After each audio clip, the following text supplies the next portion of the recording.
Bismillahirrahmanirrahim. Assalamualaikum warahmatullahi wabarakatuh. Alhamdulillahi wahdah, wassalatu wassalamu ala man la nabiyya ba'dah, wa ala alihi wa sahbihi wa mawala, la hawla wa la quwwata illa billah. Asyhadu an la ilaha illallah wa asyhadu anna Muhammadan abduhu wa rasuluhu, la nabiyya wa la rasula ba'da, amma ba'd.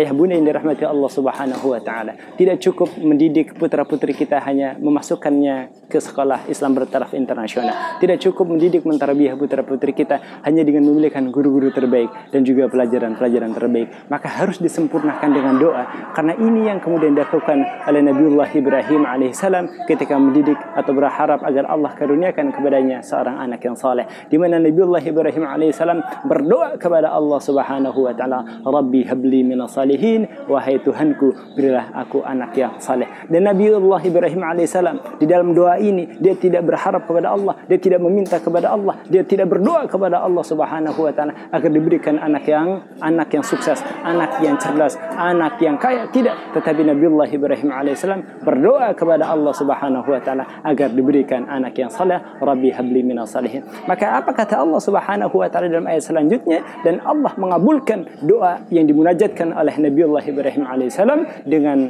firman-Nya, fabasyarnahu bighulamin halim. Maka kata Allah, fabasyarnahu, maka kami berikan kabar gembira kepada Nabi Ibrahim alaihissalam dengan apa?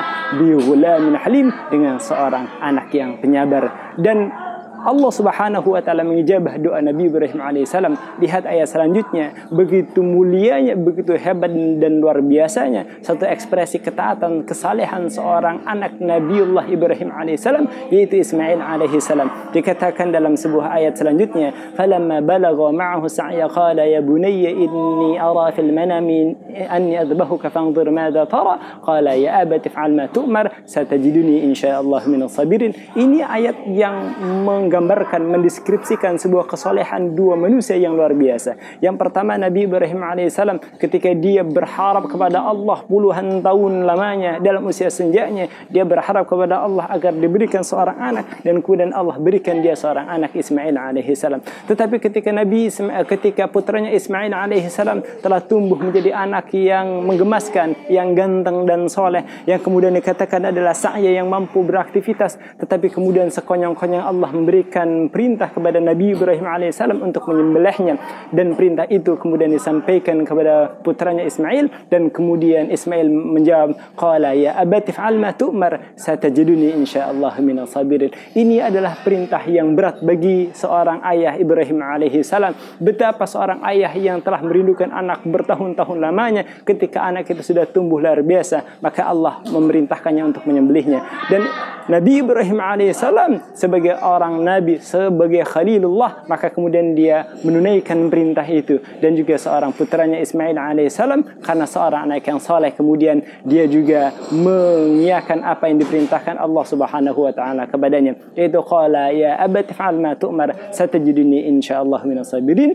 di mana kemudian Ismail juga mengatakan kepadanya, duhai ayahku, jika itu memang perintah Allah Subhanahu wa taala, lakukanlah, maka insyaallah engkau akan mendapatiku sebagai orang yang sabar.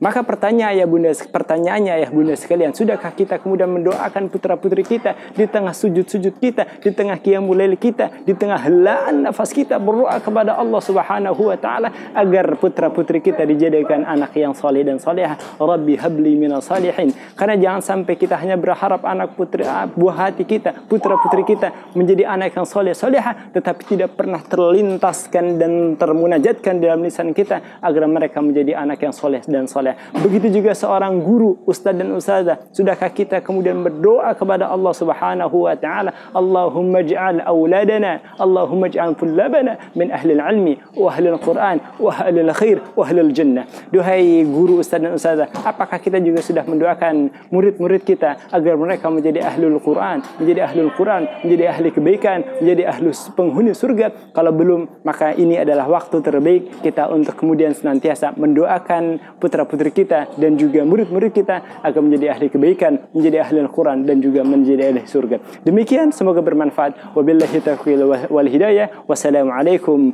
warahmatullahi wabarakatuh.